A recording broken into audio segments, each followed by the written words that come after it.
सासवडच्या एका साध्या सरदार घराण्यात जन्मलेली जमुना. तिच्या सौंदर्यापेक्षा तिची बुद्धिमत्ता, संस्कार आणि गुण ओळखले ते थेट कोल्हापूरच्या राजर्षी शाहू महाराजांनी. त्यांनी आपल्या घराण्याची राजश्नुषा म्हणून तिची निवड केली आणि प्रिन्स शिवाजी महाराजांशी तिचा विवाह मोठ्या थाटामाटात पार पडला. लग्नानंतर जमुनाचे नाव झाले इंदुमती. एका सरदाराची मुलगी थेट छत्रपतींच्या घराण्यात आली होती. राजवाड्यातील वैभव, मानसन्मान, प्रतिष्ठा तिच्या पायाशी होती. पण नियतीला काही वेगळंच मंजूर होतं. लग्नाला अवघे 1 वर्ष झाले होते. शिकार मोहिमेवर गेलेल्या प्रिन्स शिवाजीचा दुर्दैवी अपघात झाला आणि त्यांचा अकाली मृत्यू झाला. एका क्षणात इंदुमती राणीसाहेबांच्या आयुष्यावरती दुःखाचा डोंगर कोसळला. अल्पवयातच वैधव्य आले. त्या काळात एखाद्या विधवा स्त्रीचं आयुष्य म्हणजे समाजाच्या बंधनात अडकलेले जीवन. पण इथे वेगळाच इतिहास घडणार होता, कारण तिच्या पाठीशी होते राजर्षी शाहू महाराज. शाहू महाराजांनी इंदुमतीला कधीच केवळ विधवा सून म्हणून पाहिले नाही. त्यांनी तिला आपल्या मुलीप्रमाणे जपले. तिचे आयुष्य 4 भिंतींमध्ये बंद होऊ नये. ती स्वतःच्या पायावरती उभी राहावी, समाजासाठी काहीतरी करावे अशी त्यांची इच्छा होती. म्हणून त्यांनी एक क्रांतिकारी निर्णय घेतला, इंदुमती राणीसाहेबांना शिक्षण देण्याचा. राजवाड्यातून विरोध झाला. अनेकांना एका विधवा राणीनं शिक्षण घेणं योग्य वाटलं नाही. पण शाहू महाराज आपल्या विचारांवरती ठाम राहिले. त्यांनी सोनतळी कॅम्पमध्ये तिच्या शिक्षणाची व्यवस्था केली. फक्त पुस्तकांचे शिक्षण नाही, तर जीवनाचे शिक्षण त्यांनी तिला दिले. घोडेस्वारी, रथ चालवणे, बंदूक चालवणे, शिकार, मोटार चालवणे अशा अनेक गोष्टींमध्ये त्यांनी तिला पारंगत केले. एक काळ असा आला की इंदुमती राणीसाहेब इतक्या धाडसी बनल्या की त्यांनी दुशिला नावाची वाघीणसुद्धा पाळली होती. एका स्त्रीनं वाघीण पाळणं ही त्या काळी मोठ्या आश्चर्याची गोष्ट होती. पण त्या सर्वांमध्ये एकच व्यक्ती होती, त्यांचे आबा राजश्री शाहू महाराज. इंदुमती राणीसाहेबांनी एका पत्रात लिहिलं होतं, आबा, आम्हा बालकांचा वडिलांना सुखी ठेवणे हा धर्मच आहे. मी कितीही चांगले वागले, माझा कितीही लौकिक झाला, तरी त्याचे श्रेय माझ्याकडे नाही, ते आपले आहे. हे शब्द त्यांच्या मनातील कृतज्ञता दाखवतात. शाहू महाराजांची इच्छा होती की इंदुमती राणीसाहेबांनी डॉक्टर व्हावं, जनतेची सेवा करावी. त्यासाठी ते त्यांना दिल्लीच्या मेडिकल कॉलेजमध्येही घेऊन गेले. पण नियतीनं त्यांना फार काळ साथ दिली नाही. महाराजांचं निधन झालं आणि त्यांचं हे स्वप्न अपूर्ण राहिलं. तरीही इंदुमती राणीसाहेबांनी शिक्षणाची वाट सोडली नाही. 1925 साली त्यांनी मॅट्रिकची परीक्षा उत्तीर्ण केली. त्यांना वाचनाची प्रचंड आवड होती. त्यांच्या ग्रंथालयात इतिहास, विज्ञान, भूगोल, धर्मग्रंथ, प्रवास वर्णने, कथा, कादंबऱ्या अशा विविध विषयांवरील पुस्तके होती. पुढे त्यांनी शाहू महाराजांच्या विचारांचा वारसा पुढे नेला. स्त्रियांच्या शिक्षणासाठी आणि स्वावलंबनासाठी त्यांनी संस्था सुरू केल्या. अनेक महिलांना शिक्षणाची आणि स्वतःच्या पायावरती उभं राहण्याची प्रेरणा दिली. राजश्री शाहू महाराजांनी एका विधवा सुनेचं आयुष्य बदललं नाही, तर एका स्त्रीला तिची खरी ओळख मिळवून दिली. हे नाते सासरा सुनेचे नव्हते, हे नाते होते एका बापाचे आणि मुलीचे. आणि म्हणूनच राजश्री शाहू महाराज आणि इंदुमती राणींचे नाते आजही इतिहासातील सर्वात सुंदर नात्यांपैकी एक मानले जाते. एक असा राजा ज्याच्या हातात सत्ता होती, संपत्ती होती, राजवैभव होतं, पण त्याच्या मनात फक्त एकच विचार होता, माझ्या राज्यातील शेवटच्या माणसाचं जीवन कसं बदलेल. हा राजा होता कोल्हापूर संस्थानचे राजर्षी शाहू महाराज.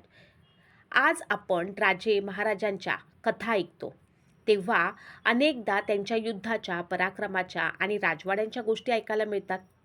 पण एक राजा असा होता ज्यानं तलवारीपेक्षा शिक्षणाला मोठं शस्त्र मानलं. कारण त्यांना माहीत होतं की समाज बदलायचा असेल तर लोकांच्या हातात ज्ञान द्यावं लागेल. शाहू महाराजांनी जेव्हा कोल्हापूरच्या गादीची जबाबदारी स्वीकारली तेव्हा समाजामध्ये मोठी दरी होती. काही लोकांना जन्मामुळे संधी मिळत होती, तर अनेक हुशार मुलांना केवळ परिस्थितीमुळे पुढे जाता येत नव्हतं. गावातील एखादी गरीब शेतकऱ्याचा मुलगा, एखाद्या सामान्य कुटुंबातील हुशार मुलगी यांच्या डोळ्यात स्वप्न होती, पण त्या स्वप्नांना पंख देण्यासाठी साधनं नव्हती. ही परिस्थिती शाहू महाराजांना अस्वस्थ करत होती. त्यांना वाटत होतं, जर माझ्या राज्यातील मुलांना शिक्षण मिळालं नाही तर हे राज्य कधीच खऱ्या अर्थानं प्रगत होणार नाही. म्हणून त्यांनी शिक्षणाला आपल्या राज्याच्या विकासाचा पाया बनवलं. महाराजांनी गरीब आणि वंचित विद्यार्थ्यांसाठी वसतिगृह सुरू केली. बाहेरगावाहून येणाऱ्या मुलांना राहण्याची सोय केली. अनेक विद्यार्थ्यांना आर्थिक मदत दिली. शिक्षणासाठी दारे बंद असलेल्या लोकांसाठी त्यांनी ती दारे उघडी केली. त्या काळात ही गोष्ट सोपी नव्हती, कारण समाजातील काही लोकांना हा बदल मान्य नव्हता. त्यांना वाटत होतं की शिक्षण काही ठराविक लोकांपुरतंच मर्यादित राहावं. पण शाहू महाराजांना माणूस मोठा वाटत होता, जन्म नाही. ते म्हणत असत, प्रत्येकाला पुढे जाण्याची संधी मिळाली पाहिजे. एका प्रसंगाची कल्पना करा. एका छोट्या गावातील गरीब मुलगा शिक्षण घेण्यासाठी कोल्हापूरला आला. घरची परिस्थिती अत्यंत हलाखीची होती. वडिलांकडे मुलाला शिकवण्यासाठी पैसे नव्हते. पण शाहू महाराजांच्या मदतीमुळे त्या मुलाला शिक्षणाची संधी मिळाली. वर्षे गेली. तो मुलगा शिकला, मोठा झाला आणि एक दिवस महाराजांना भेटायला आला. त्याच्या डोळ्यात अश्रू होते. तो म्हणाला, महाराज, माझ्याकडे काहीच नव्हतं. तुम्ही मला शिक्षण दिलंत. आज माझं आयुष्य बदललं. महाराजांनी त्याला जवळ घेतलं आणि म्हणाले, तू मोठा झालास, हेच माझं खरं यश आहे. माझ्या राज्यातील प्रत्येक मुलानं पुढे जावं, हीच माझी इच्छा आहे. हा होता शाहू महाराजांचा विचार. त्यांनी केवळ शाळा सुरू केल्या नाहीत, तर लोकांच्या मनात शिक्षणाची आशा निर्माण केली. पण शाहू महाराजांची क्रांती फक्त शिक्षणापुरती मर्यादित नव्हती. त्यांनी स्त्रियांच्या शिक्षणासाठी काम केलं. विधवा स्त्रियांच्या जीवनाकडे वेगळ्या दृष्टीनं पाहिलं. समाजातील दुर्लक्षित लोकांना सन्मान मिळावा यासाठी प्रयत्न केले. त्यांना माहिती होतं की समाजातील एका वर्गाचा विकास झाला आणि दुसरा मागे राहिला तर संपूर्ण समाज कधीच पुढे जाऊ शकणार नाही. म्हणून त्यांनी आपल्या राजसत्तेचा उपयोग लोककल्याणासाठी केला. त्यांच्यासाठी राजमुकुट हा अभिमानाचा विषय नव्हता, तो जबाबदारीचा होता. आज आपण शिक्षण, समानता आणि सामाजिक न्यायाबद्दल बोलतो, तेव्हा राजश्री शाहू महाराजांचं कार्य आठवावं लागतं, कारण त्यांनी शेकडो वर्षांची मानसिकता बदलण्याचा प्रयत्न केला. ते राजा होते, पण त्यांनी स्वतःला जनतेचा सेवक मानलं. त्यांनी महालात राहूनही सामान्य माणसाच्या दुःखाची जाणीव ठेवली आणि म्हणूनच इतिहास त्यांना फक्त छत्रपती म्हणून नाही, तर राजश्री म्हणून ओळखतो. एक असा राजा ज्यानं आपल्या प्रजेच्या हातात तलवार नाही तर पुस्तक दिलं आणि त्या पुस्तकातून हजारो आयुष्यांना नवी दिशा मिळाली. हीच होती राजश्री शाहू महाराजांची खरी क्रांती. शाहू महाराजांनी आपल्या राज्यात शिक्षणासाठी अनेक योजना सुरू केल्या. गरीब विद्यार्थ्यांसाठी वसतिगृह उभारली. बाहेरून शिकायला येणाऱ्या विद्यार्थ्यांना राहण्याची आणि जेवणाची सोय केली.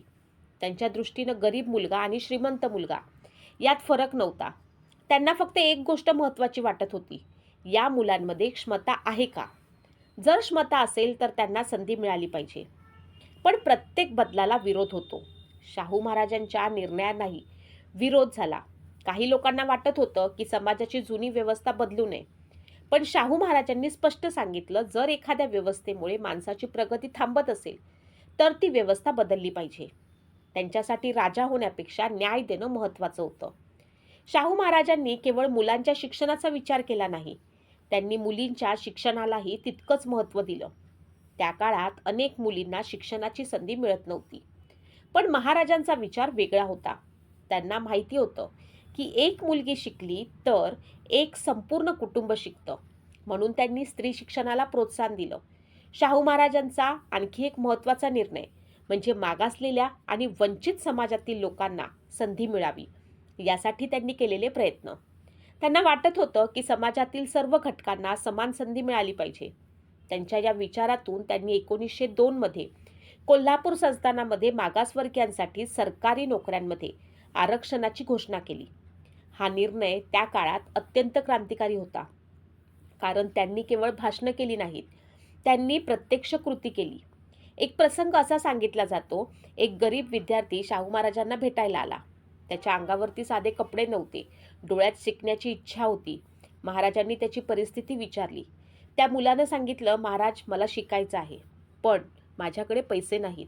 महाराजांनी त्याला मदत केली. वर्षांनी तो विद्यार्थी शिकून मोठ्या पदावर पोचला. महाराजांना भेटायला आला. तो म्हणाला, महाराज, तुम्ही मला मदत केली नसती तर माझं आयुष्य वेगळं असतं. महाराज हसले आणि म्हणाले, मी तुला काही दिलं नाही, मी फक्त तुझ्यातील क्षमता ओळखली. शाहू महाराजांच्या कार्याचा आणखी एक मोठा भाग म्हणजे अस्पृश्यतेविरुद्धचा त्यांचा लढा. त्या काळात काही लोकांना मंदिर, विहीर, शिक्षण अशा मूलभूत गोष्टींपासून दूर ठेवले जात होते.